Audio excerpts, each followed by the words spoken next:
Welcome back, sacred travelers and truth seekers. Today, I have a really exciting episode for you. We are going back to the beginning of time. The ancient civilization of Atlantis is waiting to be discovered. And I know that a lot of you have been waiting for this. So please welcome with me Queen Atlanta, Priscilla Campos from Temples of Atlantis. Thank you, thank you, thank you. Blessings. Priscilla is an Atlantean high priestess of healing, golden light, and oracular vision, with strong ties to Atlantis, Egypt, Greece, and all things galactic. Her love of ancient civilizations and their wisdoms and magics has opened the gateway to understand the bridge between them and the great star nations of our universe. She is a teacher of all things Atlantean and seeks to restore the enduring love, light, and wisdom of Golden Atlantis. And I am thrilled to welcome you for the second time to the podcast. So welcome, welcome. Thank you. Thank you so much. Julia has just some magic in your interview process. And I really love the way that you bring things forward. So I'm excited to see what kind of questions you have and how spirit will guide us to reveal really good. Thank you. Thanks for the compliment. And I'm very happy to have you back because also the first episode and then a couple of, people were asking so many questions about Atlantis, and there was this thread of like Atlantean wisdom to be brought back. So it was really, it's really an honor to have you back. And I know that for the listeners, I mean, there might be a lot of different levels where people are coming from. So I feel that still we could go back and start from the very beginning and then make our way forward in time. So I also feel that to begin with, I want to ask actually, what do you feel from a standpoint now? What are common misconceptions that we have about Atlantis? Yeah, those common misconceptions are the ones that are now my pet peeves. Number one, what I notice in the media, in movies and TV shows, is they always portray Atlantis as very dark and very greedy, and there's always going to be like the corruption there. So if you think of something like Aquaman, that last Black Panther 2 movie, they didn't say those guys were Atlanteans, but that's what they're implying. And it really irks me because what it shows is that we're really stuck as a collective. We're stuck in the dark times of Atlantis. And I get it because it was very traumatic and it continues to affect us, but we're missing the wisdom, the enduring love, light, and wisdom of Atlantis, which is what we're seeking to bring back. So number one, Atlantis isn't all evil. Definitely. It's like everything else. There's extreme highs in it and terrible, terrible lows. But for a long time, it was a golden age that was beyond peace and harmony. It was abundance for all. It was joy for all. It was complete health and open hearts and open minds, and so open that we were great friends and allies of the galactic star nations, where they really knew we were at such a level that they could integrate with us and speak with us and teach us in a way that was non-threatening. So that's one misconception about Atlantis, is that it's just like greed, and it wasn't where it started. Number two, it's way older than what any historian will give it credit for. Even recently, I was reading something about Atlantis occurred about 40,000 years ago, and then sunk anywhere between 3,000 years ago to 10,000 years ago. And what I've learned through my soul is that Atlantis itself is a frequency, and so it's not of Earth. It's a part of the greater galaxy. It's at least as old as I am, which I believe my soul is about 17 billion years old. What they showed me is that when my soul was born, there was the frequency of Atlantis. And so I was just talking about this yesterday in a live. My true twin flame soulmate is Atlantis, because I never leave it. And so when Atlantis goes to Arcturus, when it goes to Pleiades, when it goes to Sirius, when it goes to Andromeda, so do I. And the whole part of it is when that realm is ready for true unification, true love, and a true acknowledgement that you are of God, that's when the Atlantean frequency comes in and it elevates it. And then you get the gifts of the archangels of Atlantis, and you learn about crystals, and you learn how to really work with water. And so Atlantis, as it travels around the galaxy, it gifts every civilization. And then eventually that civilization grows out of the Atlantean era, which is a fifth density frequency, and into the sixth and into the seventh. So it is far older than what people will think. On Earth, it is my belief that it lasted for about 3.5 million years, whereas Lemuria lasted about 4.5 million years. So again, when people are like, oh, it goes back 100,000, 300,000 years ago, that's just not my truth. I'm not saying it's wrong, but my guides have shown me something deeper. The other thing that I think is very, very common is that people are led to believe that Atlantis is a city. It's a lost city. Oh, yeah. And that city can be found in the Sahara Desert, and it can be found in Morocco, and it's found over here. So that's where the true Atlantis is. People always like, we found the true Atlantis. Well, Atlantis as a master civilization builds its colonies in like fashion to the motherland. So the original city of the Golden Gates, which Plato talks about in length, is like this, made in this circular fashion. And in the center is going to be like your greatest temples and places of worship and joy and community. And there's going to have a circle of water, which allows in our dolphin teachers, our mermaid friends. Then it has another circle of land, then circle of water, circle of land. Now that design is found in various places in North America, South America, Europe, and Africa, because it's a plan, right? And so in one way, they're right. Yes, you have found a lost city of Atlantis, but it's not the city of the Golden Gates. And if we look at any city plans, like for me in North America, my downtown looks very similar to every other downtown, in the USA and Canada, because they're all made the same way. But I'm not New York. I'm not the New York, right? I live somewhere very different. So that I find funny, because people that like me and want to show me articles, Priscilla, they have found the Atlantis. And I'm like, oh man, that's Another one. yeah, the island nation of Atlantis truly for me is in the Atlantic Ocean. That's where the Atlantic Ocean gets its name from. And then from there, it influences everything the Atlantic Ocean touches. As it goes into the Mediterranean, it influences all countries around the Mediterranean. And then it continues to go inwards. So when we're talking about Europe, let's say, it's going to come into like the UK, France, Spain, Portugal, Italy first. But then as time goes on and those people begin to migrate inwards, eventually they're going to reach things like those Nordic states that come up, and they're going to start expanding towards Asia. And so again, the Atlantean era, because it's so long, it covers so much. When we think about the height of the Roman civilization or the Greek civilization, how much they covered in a very short amount of time. Imagine how much time Atlantis has to blossom, to rise, to fall. It goes through many death and rebirth cycles, not just the one that we're most familiar with. Historically, there is at least 3 to 4 massive cataclysms that take the island nation down smaller and smaller and smaller. So we want to think about it as a continent, probably not as big as Australia, but it is a large continent, island continent.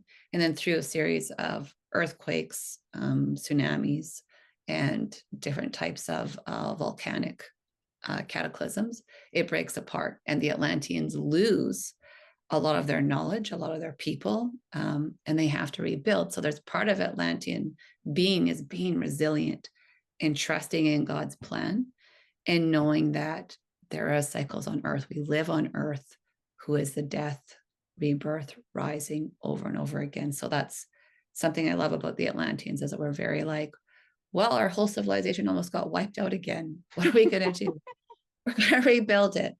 And this is why they get better at storing knowledge, because I'm sure earlier on they did lose a lot of their sacred knowledge and texts. And so they get better at encoding it in crystals and understanding how to use water, and maybe even putting it in ether as well. Yeah. Wow, thank you for broadening the perspective of the human mind into that it's actually so much beyond our perception, our conceptions, the ideas, distorted or not, that we might have, but it's like it invites to go further and beyond, and like further back in time and bigger and broader, and also see that, as you say, it wasn't just a golden time or it was the fall, but it was all of it and through several cycles. So I feel that this is oftentimes what we forget. So thank you for bringing this back to our awareness. Thank you. So you were speaking about the city of the Golden Gates, and also a little bit about that Atlantis is a frequency. What from your experience, your research with it, and also your soul remembrance, what are energetic and maybe even physical principles that Atlantis as a civilization was thriving on? Yeah. Atlanteans would live by the 12 universal laws, with the law of one being the absolute top. Now, for anyone familiar with the law of one, it's number one that we're all connected. And so maybe a classic metaphor would be like when a tree falls in the forest and no one's around to hear it, does it actually fall? Yes, because there's a part of our soul that knows that tree had decided to fall, and that soul of the tree is going somewhere else. There's this connection and this knowingness. So as we go upon our path, when we realize that we're really all one, we start to treat each other and the tiniest bug with the same respect as we would treat our beloved dog and horses and family members. So when the Atlanteans are thriving under the law of one, everything that they do is going to be in accordance to creator. Okay, so the Atlanteans are going to have different kind of sun gods and agriculture gods, but ultimately they understand that there's only one creator, one central sun, or one place where we all come from. So as they strive to live by the law of one, it's actually where the strife comes in. Eventually, when that negative energy comes in, it's what begins to divide us. But there's a lot of feminine principles within Atlantis, which sometimes people are shocked. They're like, oh, it seems very masculine. In a way, it is very masculine because it's very action oriented. It's seeking knowledge. It's going up that next step. How can I strive for perfectionism? What can I achieve? What can I build? That is an Atlantean way, absolutely.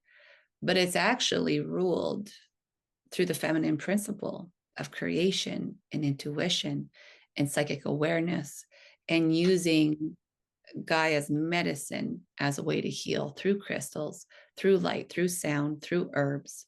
It's in many ways the birthplace of white witchcraft, and it's a place of extreme healing. So when I tune into the love of Queen Atlanta, what she's told me many times is that all people under her care are seen, heard, loved, nourished, and healed. And so, as a queen of a very expansive empire, really, nothing is beyond her care. Nothing is too small. So when she's walking, say, even in a big procession, and they are very formal at times, right? They're very, like, I'm showcasing a very small amount. Like I've seen her headdresses. They're massive. She has big robes and big jewels, and her trident's always with her. Like there's all these things, and it's very, as someone told me, you're all about the pageant, Priscilla. I'm like, okay, well, that's a very Atlantean trait. But at the heart of it is like, showcase who you are, do what you love, follow your truth, and make sure that you allow other people to be themselves too. And so Queen Atlanta will bend down to the lowest of levels, right? Like, I mean, like crouch down to talk to the smallest child and give her full attention. And there aren't any people that are in hard luck on Golden Atlantis. There aren't any homeless people. There aren't people that are suffering from addictions. But if they were, they would be immediately cared for. And that's why it's such a shame. I just got back from New York City. There's so many people that need help. There's so many people. And what do? We feel helpless, so we walk past them. But that would never happen in Atlantis. If you saw someone that was even drunk and alone, you would immediately spend your time with them. How are you doing? Is everything okay? Do you need to go to the healing temple? Do you want someone to talk to?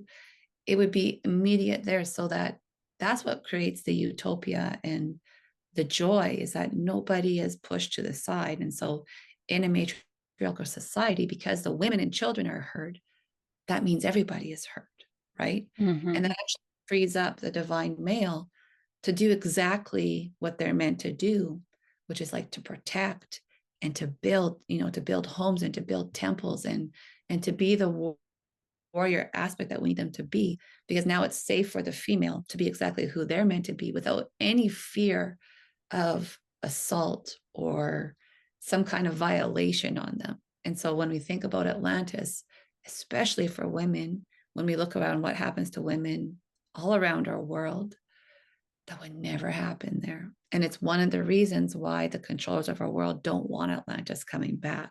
Because when we get into a fifth frequency, there is no money, there is no poverty, there is no famine, there's no modified food and poison water. It's pure. And when we don't have anything to fear, right, when all of our needs are met, imagine what you can create in a civilization Mm-hmm. where you're not competing, where you're not afraid, where you're not trying to hoard your wealth or whatever you have, because it's so open. So in effect, what if you just if we just put one word, two words into Atlantis, it's unity and it's love. That's the core of it. And Mm-hmm. everything trickles from that. And when the Atlanteans fall away from that, that's when. Hey everybody, if you are enjoying the show, then you would do me the biggest favor in clicking the subscribe button and engaging with my content so I can continue to deliver these beautiful conversations to you. Thank you so much.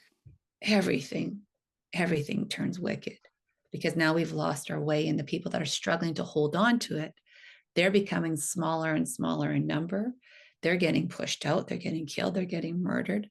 They are therefore going to other countries to start new colonies of Atlantis, where hopefully the corruption won't follow. And it becomes a very, very dark time in our collective, which I do believe that we collectively chose, right? I don't think it's by accident. Yeah.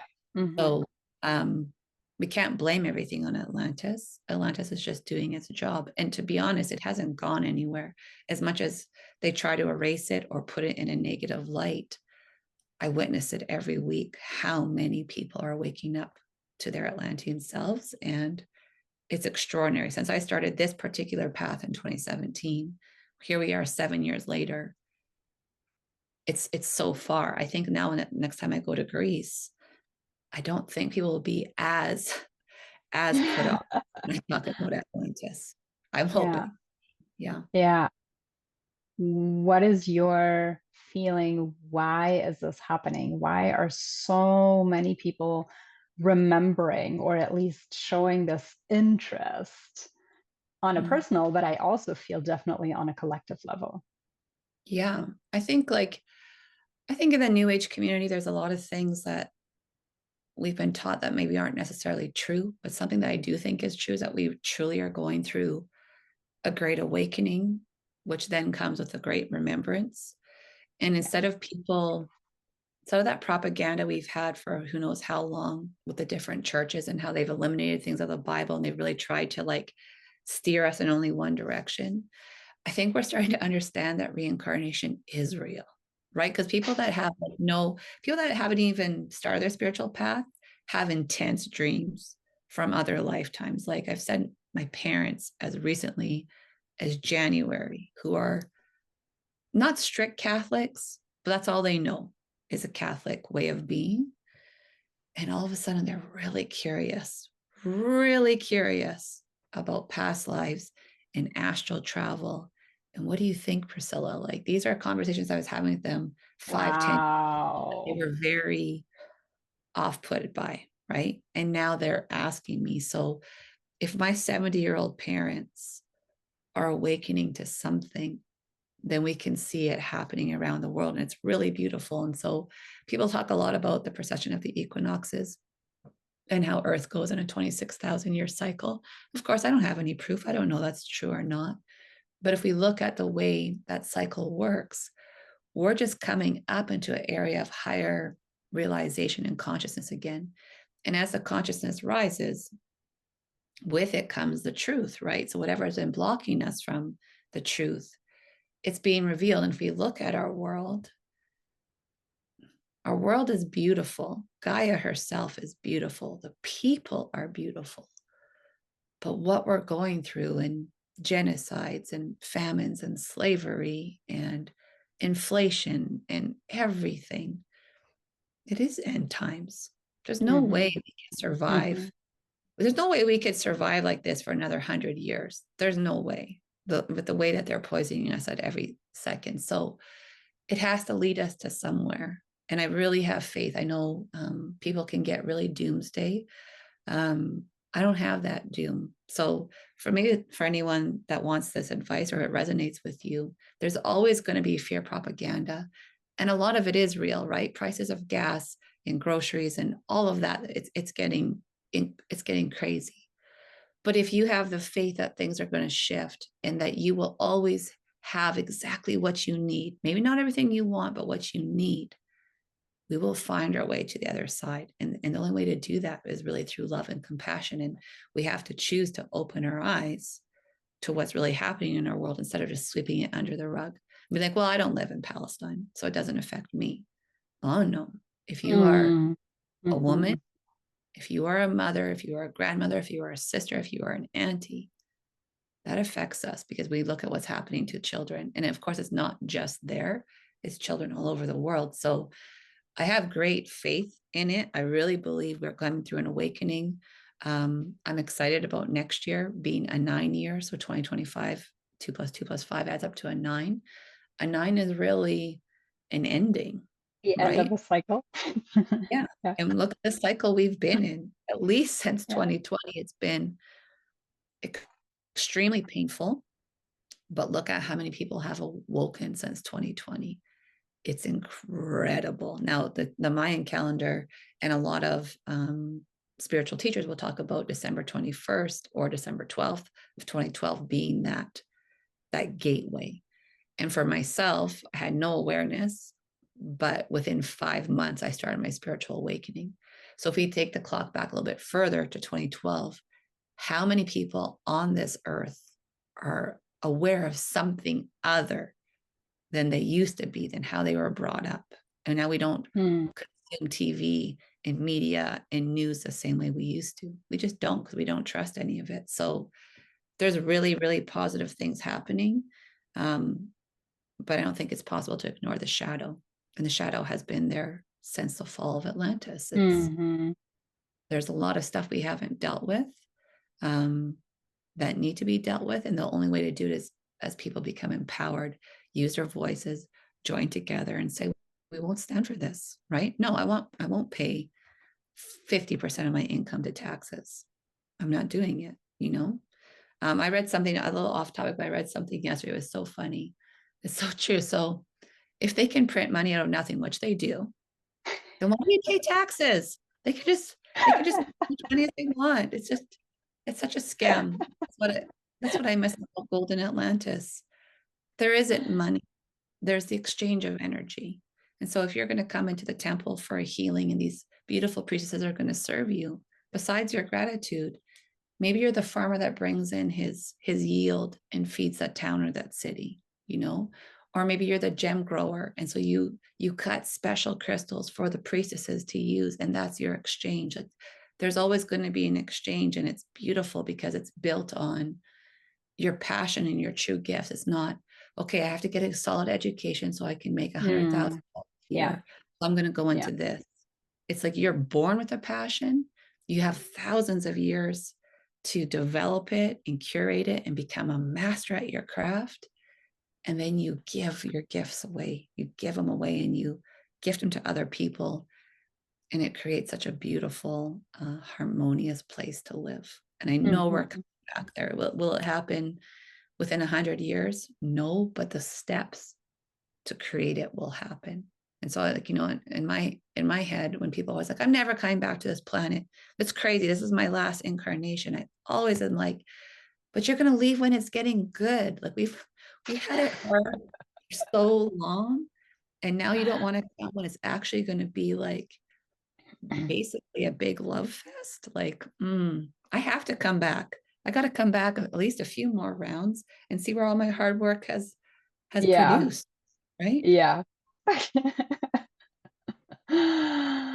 No, I agree. It's all just, yeah, a big love story. And, this principle that you were talking about, the reciprocity, this is, we can see this everywhere, and especially within the relationship to Gaia. I feel that this is so needed to come exactly back to this law of oneness. Absolutely. Mm-hmm. Wow, so there was a lot in here already. I do want to go a little bit more into the direction, as it is the Sacred Travel podcast. So we also want to speak a little bit about, where on, the planet we can still find these Atlantean heritage, maybe as an imprint of sacred frequency, or maybe actual physical remnants. So what is your view on that? And I know that you've mentioned already a lot, so maybe we just go into the ones that are prominent or that you feel drawn to. Sure. I will preface by saying that I believe Atlantean temples are always built. Lemurian temples to me are natural. They're of the earth. They're like natural groves and canyons and waterfalls. That's a Lemurian temple. And so when we really want to connect to Lemuria, we head directly to nature. But the Atlanteans take those power points of Gaia's energy, which we know through the ley lines, and they build temples. And so even on your screen, I believe you have Cape Sunion behind you. I feel like it's yes. So that temple is, not the original temple, but there's going to be many, many temples that come before that. And so anywhere in the world where we see these ancient structures, they're most likely going to be Atlantean. So anything in Greece, Turkey, Persia, anything in the Middle East, Africa, like Northern Africa, any of the Mayan pyramids, they're not original Atlantean from 50,000 years ago, because that stuff just doesn't survive. But what I love is that the Atlanteans, like the Egyptians, anytime they build a new temple, they will take pieces of the old temple and use it as a seed stone to bring in the harmony, to bring in those frequencies, and then to build a new one. So to me, the big power spots of Atlantis would be, again, anywhere in the Mayas, when you're going through those Aztec pyramids, that is definitely going to trigger some Atlantean remembrance. Of course, Egypt, of course. And again, really for me, Egyptian temples are probably older than what they say, but the structures they're built on are actually the things that are like 30,000 years old, 50,000 years ago. So if you have the chance to go to Egypt, touch the bottom, if you can, if you're allowed to, touch the bottom foundational stones. And that's where you're going to really soak in Atlantean frequency.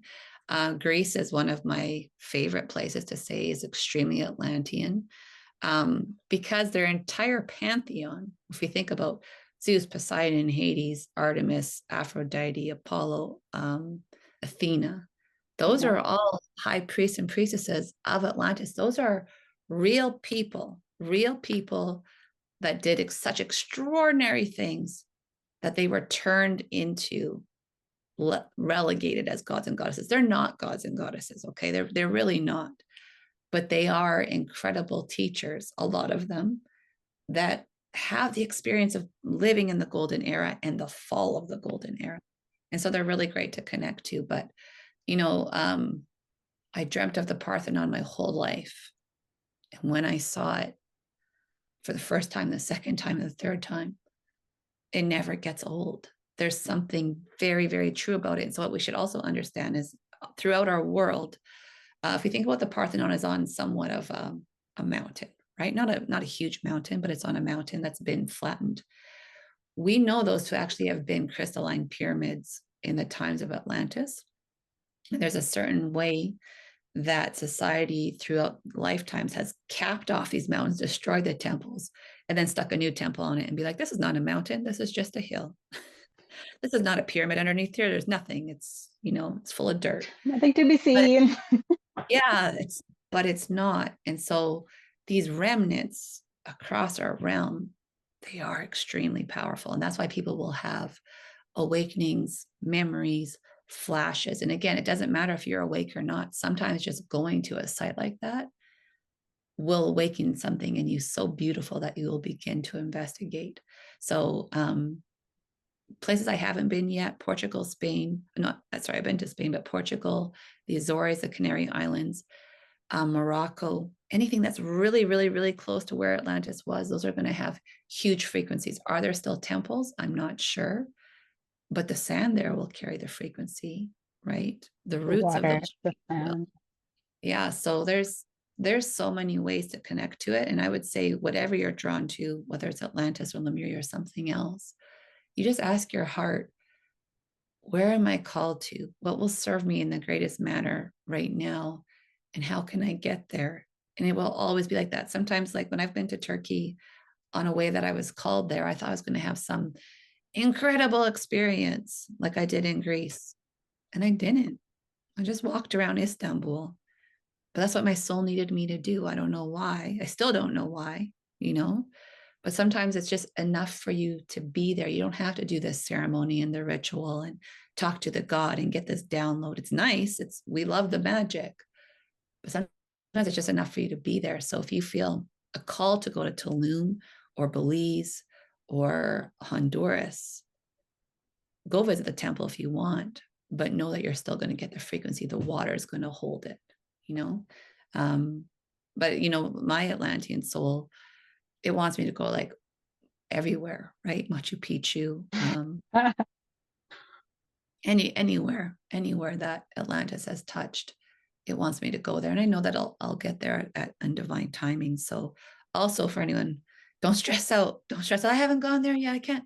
Oh my God, I have to. You'll get there. If you're meant to be there, the universe will conspire to bring you there. It's what happened. I went to Istanbul. I had no intentions of going to Istanbul. And I was in Romania. I was going to go to Romania. And my God, like, Priscilla, you have to go to Turkey. I don't want to go to Turkey. Yes, you have to go. Why? You need to go to Istanbul. Why? I don't need to go to Istanbul. I'm going to be with my 2 young daughters. I don't think it's a great place for me to take them. I'm good. To the point where, like, just, can you look at a map? Can you look at the map, Priscilla? Okay. The difference between Bucharest, Romania, and Istanbul, Turkey is an hour flight. An hour flight that cost me like $79 return for each of my us 3. So, all right, you got me. Convinced. I love it. And they still kind of like left you clueless of what actually is still unfolding. I love it. So I'm sure that, you've had for yourself so many like great moments, and I know that this is all that you talk about. So is there any experience that you haven't shared with anyone that you feel called to bring forward? Like an Atlantean experience? Yes. I'll say, I just had a minute. I've told many stories many times. They all have a beautiful synchronicity to them. Maybe this is just something fresh, is that I just did a Lionsgate meditation, my own one, on August 8th. I've taught many. I've taught a very similar one to everyone else. I've taken Kaya Ra's ones, and I thought, as I entered that day, I think I'll just spend time with myself. Yeah. And I go into meditation. I want to work with Sekhmet, so she shows up. Queen Atlantis shows up, and I'm in Egypt, and I'm like, no, I don't want to be in Egypt. I would rather be in Atlantis right now. Can we move the meditation? They're like, no, Priscilla. I'm in a lot of sand, and this doorway opens up, like this hidden part comes up. So this doorway rises, and there's an ancient door there, and like, we're going here. And what I really saw there, and trust me, I argued it a little bit because I'm not healed from Egypt yet. It took a large part of me. It really did some damage in my life. So I'm not too anxious to go back anytime soon. You sometimes wonder where the Atlanteans are. How are they carrying the frequency? They're here in Egypt. And that's why so many people are drawn. Yes, you're going to the temples and the pyramids and the Sphinx, but truly, just like Mount Shasta houses a minimum of 30,000 Lemurians for at least 30,000 years, Egypt is housing so many Atlanteans that have been alive since the fall, since before the fall. They're in the same bodies. Atlanteans that are holding these templates of Earth, of these crystal grids. And so I'm in there. I'm still like, man, but I would just really like to be a temple in the water. And they're like, we know, but this is where you're going to be. I'm like, okay. Now I talk about how the Lyrans are very, very important in the building of Atlantis. So are the Syrians. But what they were really showing me was how integrated the Alpha Centaurians are. And Alpha Centauri to me is this beautiful mystery that hasn't quite shown all its way to me. All I can say is that every time I think of an Alpha Centaurian, I think of a being of pure gold. Gold skin, gold eyes, gold hair, gold heart, gold vibrancy. And when I saw them in my meditation, I started crying because I feel like it was part of me that I haven't connected all the way with. I know I carry a golden ray. I swear it's an Atlantean golden ray. But then Queen Atlanta and Seknar is like, they're laughing, like, she still doesn't know who she is. She has no clue. And I'm like, what? I work so hard. I feel like I know exactly who I am. But it's the way that our soul has all these mysteries. And so no matter how much you've studied something, no matter how much you've journeyed or much you've taught about it, there's so much more of this rich history behind it. And they didn't show me what I'm going to do with Alpha Centauri. They just said, Priscilla, it's coming. And we want you to continue to come back and to come back here. Now, after that, I teach about Alpha Centauri in my level 5 Reiki. I teach this 7-layer golden healing that they do. I haven't received one in a couple of years. So they laid me down and they did that. And then they just showed me how much of our lion family is with us. Lion beings are truly a foundational part of this universe. Okay, so to me, it's lion beings and it's dragon/serpent beings. And the fact that, again, it's all over our planet, which you had shown all the different lion gates throughout the planet this week on your posts. So it's integrated in our memory, and yet people don't understand that they're real and that the lions on our planet are just representatives of that greater species. And what are lions on our planet? They're courageous, they're royal, they're very loyal, they're family oriented, they know how to protect their land, they know how to take what's theirs and how to supply for one another, but they're not greedy, right? They don't just go and kill a bunch of hyenas, or I guess that's not a hyena, but zebras, and then leave them to rot. They only take what they need.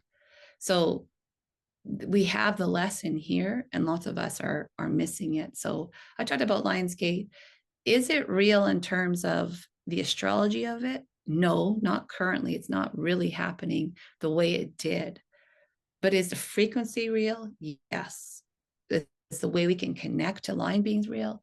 Yes. So even with Atlantis, I guess one of the truths I want people to know is that it hasn't gone anywhere. It literally is in this Cape Sunion made for Poseidon behind you. That's in awe of Atlantis. And they're just trying to show us, don't forget who you are. Just because we can't build these things now doesn't mean we won't be able to build them again. And even to greater glory, because we're balanced again. So I find myself surprised by Atlantis nearly all the time. And what happens when someone else takes me on an Atlantean journey, and they always say they're very intimidated to take me on an Atlantean journey. I'm like, please don't be, because their frequency is going to help me remember something even greater, you know? And all I know for myself is it all happens organically. I didn't pursue it. I wasn't born. I wasn't woke up and be like, okay, I have to find Atlantis. Where's my home? it all happened with patience and with curiosity. And then as I kept walking the path, God blessed me with a person, with a trip, with a crystal that helped me remember more. And then I took it upon myself to study it, to dive into it, to take classes, to take courses, to read books, and to meditate. And so it's been incredible. And I really think anyone can do it. It's just, how serious are you? You know, how much do you really want to know your ancient self? And my name, Priscilla, means ancient and wise one. Now, when I found that out when I was 15, I thought it was the most terrible name, right? When you're 15, who wants your name to be old and ancient? That's terrible. But at 45, my God, what a perfect name I chose, you know? And your name does speak for you. It says something about you that your soul is trying to help you with. You know, my oldest daughter's name means hope. I didn't pick it because it meant hope. I just found out that's what it means. And she's like the sweetest angelic being that spreads light to so many people and helps them feel less alone. So of course that's her name. And my youngest one is named after Milan, Italy. And I don't know what Milan, but I know she's adventurous, and I know she's unique in her own person, in her own, she's her own field. You know what I mean? So it's so fun. Our lives are set up to really help us accomplish what we're supposed to. You just have to actually pay attention. Definitely. I think it all comes back to the self-awareness. And thank you for sharing that experience. You know, what I really loved about it, and I feel that it also ties back into the beginning. So it's like over and over again, we create these identities, and then we unravel and we find more of our soul pieces and purpose and mission and of our past lives, and still that becomes another identity that we like create around ourselves, and then we get attached to it and was like, oh, I was this Atlantean being, or I was this and that. And then what you just described is like, yes, and you were even more than that.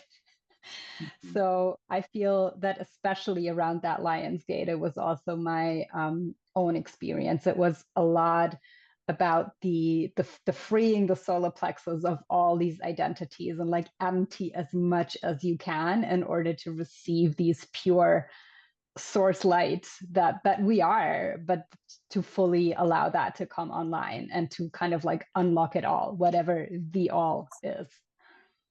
I would just like to add to that, because I find a lot of my clients or people that follow me, they get really stuck in that one identity, right? Well, I'm a priestess of Aphrodite. Cool, man. I am an Atlantean priestess. I am a queen of Atlantis. But that's not all my soul has ever been, right? My soul always wants to come back to that, but we have to look at the full scope, because people can also really get stuck in their negative trauma, right? Like, oh, well, this happened to me. My throat was slit. I was burned as a witch. And so I have all these wounds, and they keep clinging on to that story. That's one story. If you're 1 billion years old, right? That's one story. Don't get stuck on it, and just watch how much you can expand. I always carry Queen Atlanta with me, but what she showed me in Egypt was that she needs me. She doesn't need me to be her, because that lifetime already happened. She needs me to be Priscilla, with the remembrance of Queen Atlanta, with the healing of whoever happened in between us, right? Because I have a lot of punishments in there for all these reincarnations of me that didn't get to express themselves, that were punished for speaking about Atlantis, for speaking about love, for unity, about God. And so I have to heal all of that. But she's like, Priscilla, I didn't reincarnate, you know, to be me.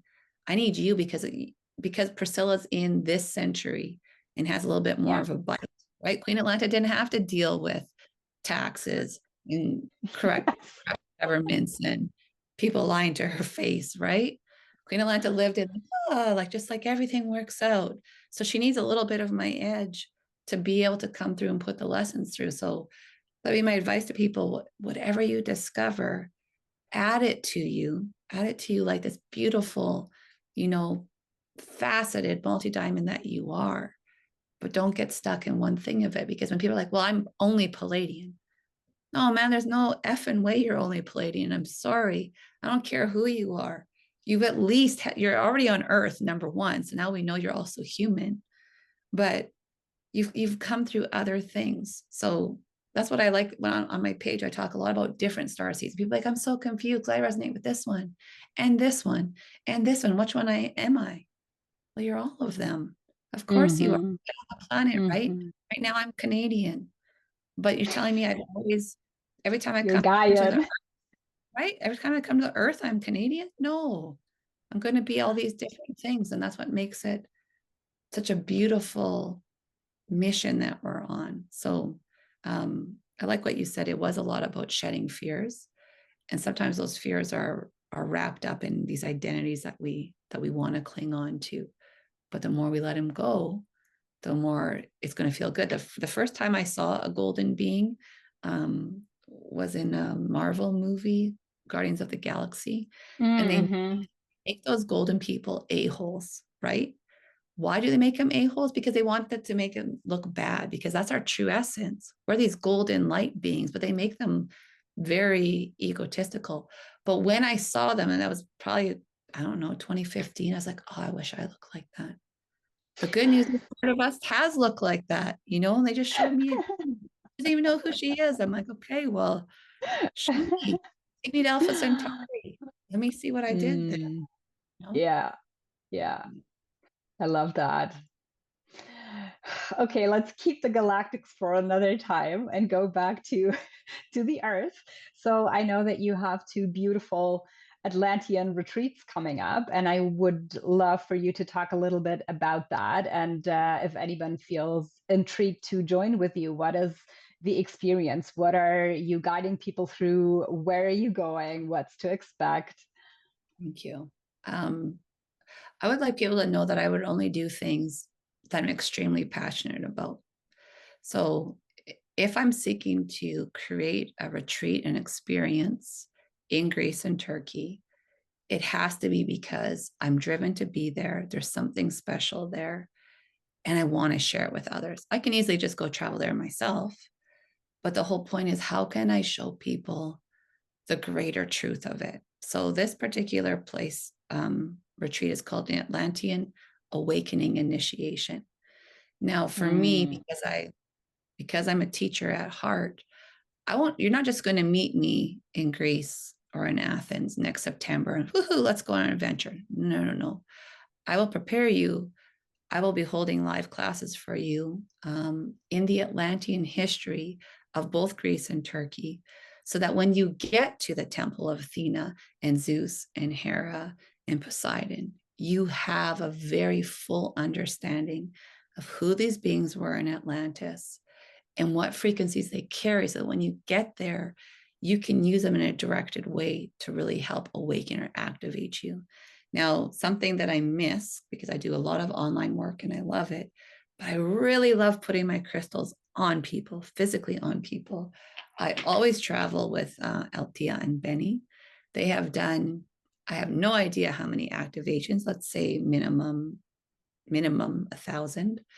So they're very, very strong. And when you get to have them at a place like Cape Sunion, overlooking the Aegean Sea at sunset or sunrise, you'll never duplicate that experience. Whatever comes through you because of the land, because of your soul, because of that particular point in time will be destined for you. So my goal as your spiritual guide leading up into the trip and there is to really awaken something deep within you that restores your sacred gifts, your knowledge, your love for living, your love for the land itself. And I've been to Greece, like I said, several times. This is a private tour, so I've knocked out. Literally, my travel agent kept trying to sell me on stuff. I'm like, that's not Atlantean. No, No, I'm talking about ancient history. No, I don't want anything that's built 500 years ago. No, no to 1,000 years ago. And she's like, what about this? I'm like, I've been there.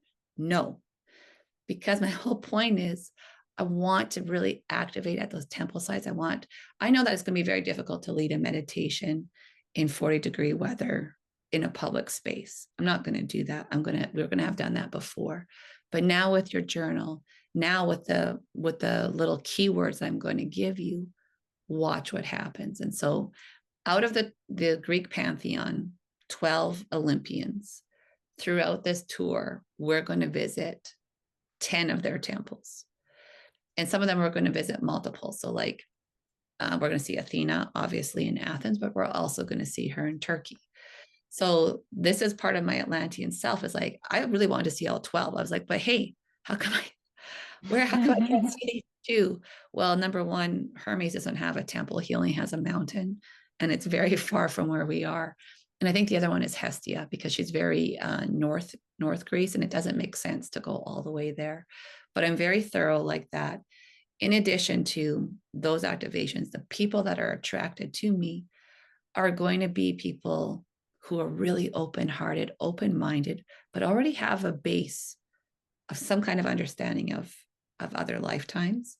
And so one of the compliments I got from my students when we were in Egypt is like, Priscilla, we didn't expect for you. This is so weird. I don't know who wouldn't do this, but we didn't expect for you to sit with us on the bus, to talk with us at meals, and to do healings for us on the Nile. That was a nice surprise. You didn't expect that I would talk to you at dinner. I'm not sure how other people run it, but man, I think part of the gift in being with me is asking me questions and me sharing the Atlantean wisdom, and then us growing together, because each of my students that is drawn to coming with me is going to show me something. They're going to teach me. And so I love conversation. I love being on the bus. I love pulling cards. I love calling people on their shit. I love being like, I know you're scared to go there. Let's go together. Let's use this doorway as a portal of a new beginning. I love showing people that. And so I think the life I've led leading up into this one. So my mom is a travel agent. My parents are huge travelers. As a dance teacher, I took students all around the world for training. And I think all of that prepared me to do this. And so it's a blend of the most beautiful ruins. If you're not into ruins, don't come. It's not going to be fun for you. But then, like, I've been to Cape Sunion twice, and both times I've longed to swim in the Aegean Sea, but you just drive past it, see that, go back. And so I told my travel agent, after we see Cape Sunion, I want to have lunch somewhere that overlooks the sea, and then I want to stop at a beach, and I want us just to be. Just because you're going to have ceremony? No, I'm not going to have ceremony on the beach. I'm going to let people do their own thing and decompress and just be, and great. I think people are going to make friends from all around the world, because you create that bond when you're in there. So when it's an initiation for you to remember who you are. And then as we go forward, maybe you want to join me the next time I go to the Azores or to the Canary Islands, and you already have that part of you there, then it's not initiation. Now it's more of an activation, and we keep growing together. So that's something I have coming up September 21st of next year to October 4th. So you can either do a full week with me in Greece, or you can do Greece and Turkey together. And Turkey, I know because of some of the propaganda, people think Turkey is unsafe.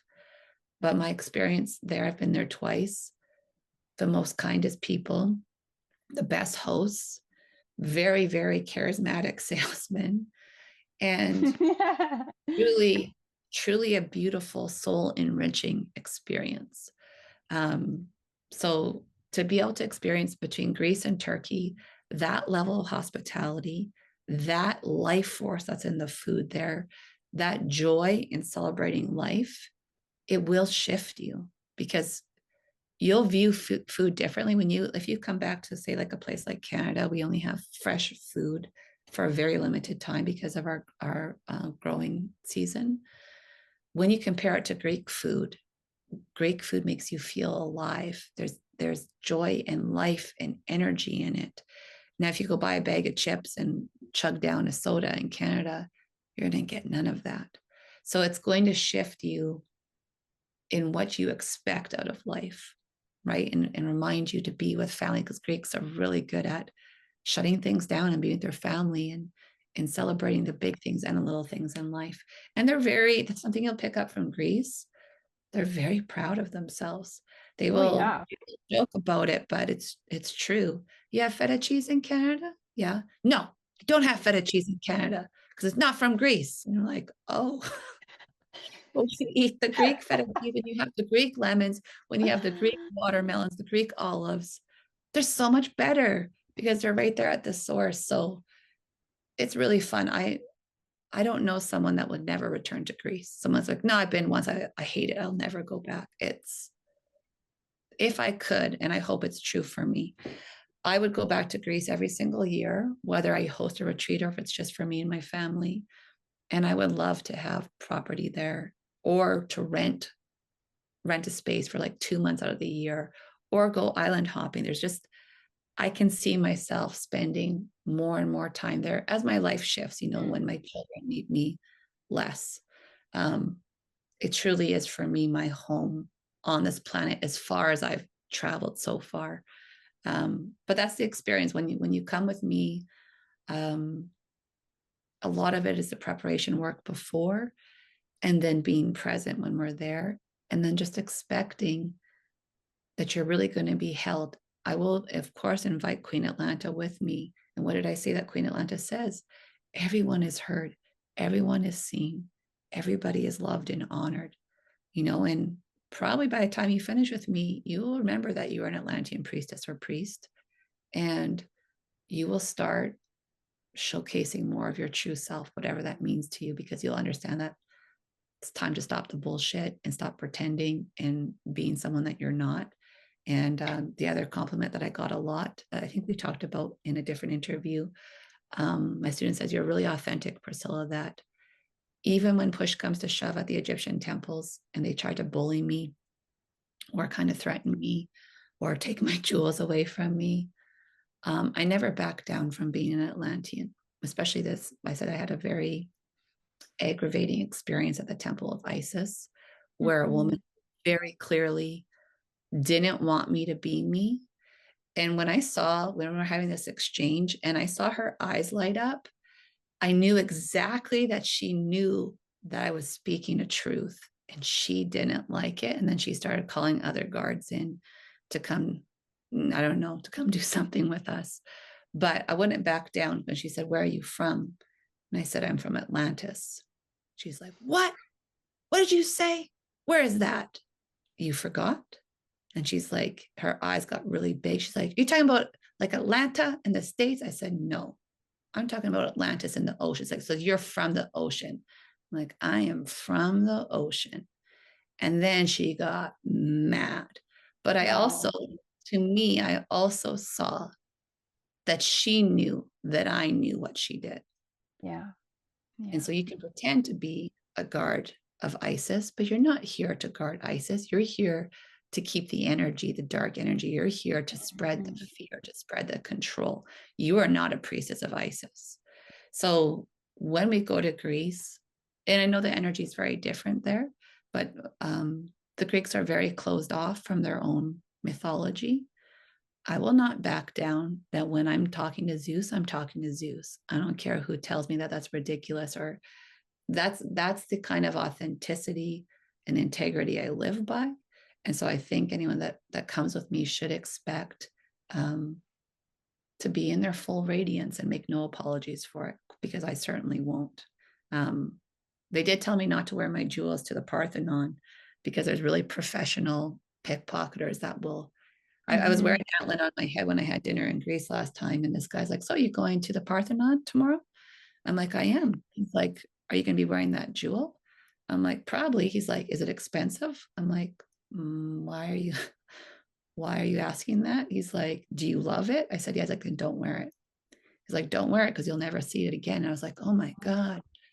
But I actually can't let that fear happen to me either, because Alan's going to be everywhere that I go. I'm not keeping him at home. I'm not keeping him locked up in a box. So I'll have to make sure that my guides protect me. But authenticity, I think that's what I'm talking about. We'll be very, very authentic. And I'm also going to show you the lighter side and the joy and the celebration, because we've built those into this tour. So it's going to be extraordinary. I can feel it. I'm going to keep it at about 15-ish people. I have 3 spots pre-sold already, so I have 12 spots open, and it is for women and men, very open for both, for couples. But you do need to be in a place of opening, because if you come on my tour and you're like, Atlantis is bullshit, we're not going to get along. I'm not probably not going to work out. Yeah. for you. Yeah. Wow. I mean, that name is more than appropriate. The Atlantean Awakening Initiation. I can already feel how much, potency and just, power from being on the land in this group within your frequency and all that you spoke of, how much remembrance and reclamation of truth and authenticity that's gonna stir up. What an offering. Thank you so much for doing that work. Thank you. I can't wait. I wish it was I was like, wait, is it this year, September? No, it's next year. Yeah, wow, how powerful. So we will have the link in the show notes, and I bet there is a lot of people who are feeling great calling for that. So, I mean, it almost feels ridiculous, to speak about Atlantis and like put everything in these 45-minute to an hour conversation. It's just simply impossible. But I feel that we've given a good overview. Is there anything else that you would want to mention or speak into? Just that it's going to continue. Whatever your listeners are going through, whatever awakening and path they're following, is never going to be stagnant. It's always going to open up new doors, and use your heart to guide you into what's your truth. For me, in this area of leading retreats, I know it's just starting. And again, I have younger children that I need to be present for. But as time goes on, like I'm going to be doing a Tulum retreat next February, return to Aztlan. And my Atlantean soul wants me to go to Belize, Guatemala, Honduras, and Mexico in one shot. And I was going to do that. I'm like, okay, all right, Queen Atlanta, let's dial it back a little bit. Let's take things in phases, right? For the listener. You don't have to know everything. You don't have to read all the books. You don't have to do all the stuff right now. Tune in what's really important for you, and then watch it piece together. So if you're excited about perhaps coming to Greece and Turkey with me, and you like it, then know that we're going to continue to explore Atlantis around the planet, because it's far reaching. It will take us our whole lifetimes to connect to all these things. So the overarching message from Atlantis is learn from the Atlanteans and have patience. Okay, so we had very long lifetimes, thousands of years, a little bit easier for the Atlanteans to say, but have patience upon your path. Keep connecting to the one and true creator, right? You can use gods and goddesses and angels and ascended masters as ways to connect to creator, but your Holy Spirit already knows the truth and is never disconnected. So that's your lifeline. Let it lead you. And then remember, we're coming to a place of unity. So don't buy into propaganda and fear. Keep going forward and producing a new earth that is compassionate, that does see people, that does hear people, that stops for the homeless person and asks how you can help them, right? These are the lessons of Atlantis. And when it comes back in its glory, as it continues to rise, know that you helped create it. That's why we're here. That's why we're all here, to bring back New Lemuria, New Atlantis, unity and love, connection to God, honoring, respecting Gaia, and creating that utopia once again. And I have no doubt that it's happening already. So just love greatly. It's one of my favorite things to do. And then also one more thing, like an Atlantean, live by your passions.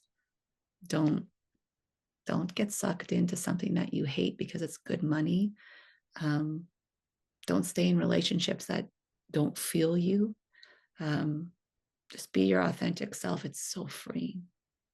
Really, really, really freeing. As you can tell, I think I live very authentically. It doesn't mean it's perfect. I don't stumble and I don't fall and get bruised knees as I just did not too long ago. But I know it's a lesson from the universe. I pick myself up and I keep going. And it's even last time Julia and I talked, we were both been going through some interesting times. And from where I was then to where I am now, because I stayed in love, 80% better, you know? I'm happy to hear that. Thank you. So true. Deep, deep inhale and deep, deep exhale. That was such a powerful conversation. Thank you, Priscilla, for coming. And I just feel, again, there's going to be so many follow-up questions. So I'm tempted to say it's even the conversations will continue. Thank you so much for sharing all of that wisdom and bringing forth the Atlantean codes and the Atlantean remembrance. It's my duty. I love it. I can't get enough. I look forward to the next time you call my name. You have time for a podcast? Yes, I do. Yes, I do. Oh, I love it. Thank you. Thank you, everyone, for listening. Lots of love to you always. Thank you all for listening, for tuning in. And I just hope that you get so much joy and wisdom and activation out of that. Take some time to integrate all the codes and scribble notes where you have to travel next to on your journey of receiving and recollecting all the wisdom codes that are spread out. I'll see you next time.